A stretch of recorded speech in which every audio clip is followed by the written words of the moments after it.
Hello বন্ধুরা, আজ তোমাদের দেখাবো আমার ল্যাবে সোয়াতিজের পক্ষ থেকে কিভাবে আমি ক্রিম বেস তৈরি করি। এই যে প্রথমেই অয়েল ফেস তৈরি হচ্ছে, দিলাম জোজোবা অয়েল, ভীষণ কস্টলি অয়েল তোমরা জানো।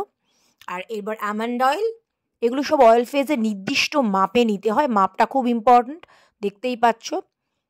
আচ্ছা, এবার সিটাইল অ্যালকোহল, এটাও একটা ইম্পর্ট্যান্ট ইনগ্রেডিয়েন্ট। এবার শিয়া বাটার অ্যান্ড ইউওয়াক্সের মিক্সচার।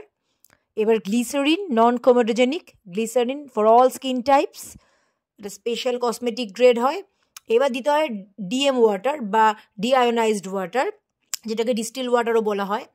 এরপরে এই oil phase and water phase, এগুলোকে আমাদের ডাবল বয়েলিং করে গরম করতে হয়, মেল্ট করতে হবে সমস্ত বাটার্সগুলো, ওয়াক্সগুলো। এই যে মেল্টেড হয়ে গেছে, এবারে এই গরম অয়েল ফেজটাকে ওয়াটার ফেজ, যেটাও গরম, তার মধ্যে মিক্স করতে হচ্ছে।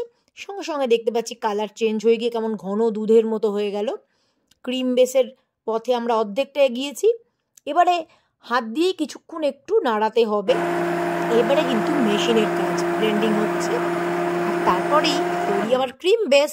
এদের সাথে বিভিন্ন অ্যাক্টিভ ইনগ্রেডিয়েন্টস মিশিয়ে কিন্তু আলাদা আলাদা ধরনের সোয়াতিজের নাইট ক্রিম তৈরি হয়ে যায়।